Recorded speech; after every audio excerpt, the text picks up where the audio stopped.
Hello, ನನ್ನ ಪುಟ್ಟ mini ವ್ಲಾಗ್ಗೆ ಸ್ವಾಗತ ಅಂತ ಹೇಳ್ತಾ ನಾನು ಈ ಡೇನ ಸ್ಟಾರ್ಟ್ ಮಾಡ್ತಾ ಇದ್ದೀನಿ. ನನ್ನ ಡೇ ಬಂದು ಇವತ್ತು ಕಿಚಡಿ ಮಾಡೋದ್ರಿಂದ ಸ್ಟಾರ್ಟ್ ಆಗಿದೆ ಅಂತಲೇ ಹೇಳ್ಬೋದು. ಸೊ ನಾನಿವತ್ತು ಸ್ವಲ್ಪ ಡಿಫ್ರೆಂಟಾಗಿ ಕಿಚಡಿ ಟ್ರೈ ಮಾಡಿದ್ದೆ. ಅಂದರೆ ನಾರ್ಮಲಾಗಿ ಪೊಂಗಲ್ ಅಂತ ಕೂಡ ಹೇಳ್ತಾರೆ. ಅಂದರೆ ನಾವು ಪ್ಲೇನಾಗಿ ಮಾಡಿದ್ರೆ ಪೊಂಗಲ್ಲು, ಅದಕ್ಕೆ ಸ್ವಲ್ಪ ಮಸಾಲ ಎಲ್ಲ ಎಕ್ಸ್ಟ್ರಾ ಆ್ಯಡ್ ಮಾಡಿದ್ರೆ ಕಿಚಡಿ. ಸೊ ನಾನು ಅಡುಗೆಯಲ್ಲಿ ಈ ಥರ ಏನಾದರೂ ಹೊಸ ನ್ಯೂ ಇನೋವೇಷನ್ಸ್ನ ಮಾಡ್ತಾ ಇರ್ತೀನಿ ಅಂತಲೇ ಹೇಳ್ಬೋದು. ಸೊ ನನಗೇನು ಇಷ್ಟ ಬರುತ್ತೋ ಅದನ್ನು ಆ್ಯಡ್ ಮಾಡ್ತೀನಿ, ಏನಾದರೂ ಒಂದು ಡಿಫ್ರೆಂಟಾಗಿ ಟೇಸ್ಟ್ನ ಎನ್ಹ್ಯಾನ್ಸ್ ಮಾಡ್ತಾ ಇರ್ತೀನಿ. ಸೊ ನಾನಿವತ್ತು ಮಸಾಲ ಎಲ್ಲ ರುಬ್ಬಿ ಮಸಾಲ ಕಿಚಡಿ ಥರ ಮಾಡಿದೆ. ಟೇಸ್ಟ್ ಅಂತೂ ಸಕ್ಕತ್ತಾಗಿತ್ತು ಅಂತಲೇ ಹೇಳ್ಬೋದು. ನಮ್ಮ ಪಾಪು ಕೂಡ ಇದನ್ನೇ ತಿನ್ನಿಸ್ದೆ. ಸೊ ಅವಳು ಕೂಡ ಇಷ್ಟಪಟ್ಟು ತಿಂದಳು. ಬಟ್ ಸ್ವಲ್ಪ ಖಾರ ಅವಳಿಗೆ ಕಮ್ಮಿ ಹಾಕಿ ಎತ್ತಿಟ್ಕೊಂಡಿದೆ ಸಪ್ರೇಟಾಗಿ. ನಮಗೆಲ್ಲ ಸ್ವಲ್ಪ ಖಾರ ಜಾಸ್ತಿಯಾಗಿ ಮಾಡ್ಕೊಂಡಿದ್ದೆ. ಲಾಸ್ಟಲ್ಲಿ ಎಲ್ಲ ಆದಮೇಲೆ ಫೈನಲಾಗಿ ತುಪ್ಪ ಎಲ್ಲ ಹಾಕ್ಕೊಂಡು ಟೇಸ್ಟ್ ಮಾಡಿದ್ರಂತೂ ಸಕ್ಕತ್ತಾಗಿರುತ್ತೆ ಅಂತಲೇ ಹೇಳ್ಬೋದು.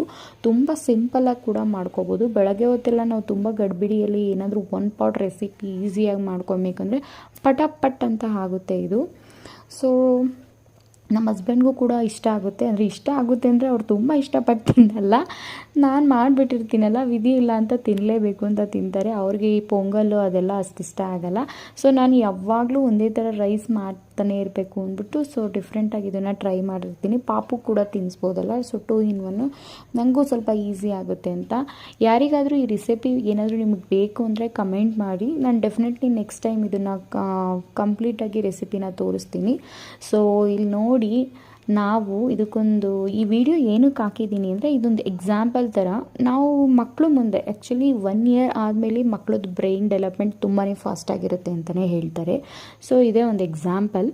ಸೊ ಇವಳು ನನ್ನ ಡೈಲಿ ಆ್ಯಕ್ಟಿವಿಟೀಸ್ ನೋಡಿರ್ತಾಳೆ. ಅಂದರೆ ನನ್ನ ಪಾಪು ಜೀನು ನಾನು ಡೈಲಿ ಏನು ಟ್ರೈಪೋಡ್ ತೊಗೊಂಡು ಫೋನ್ ಇಟ್ಕೊಂಡು ಯಾವ ಥರ ವೀಡಿಯೋಸ್ ಮಾಡಿರ್ತೀನಿ ಅಂತ. ಸೊ ನಾನು ಟ್ರೈಪೋಡ್ ಇಟ್ಟಿರೋದನ್ನ ಅವಳಿಗೆ ಗೊತ್ತು. ಸೊ ಅವಳು ಅದನ್ನು ತೊಗೊಂಡು ಮೊಬೈಲ್ನ ಫಿಕ್ಸ್ ಮಾಡೋಕೆ ಹೋಗ್ತಾ ಇದ್ದಾರಲ್ಲ.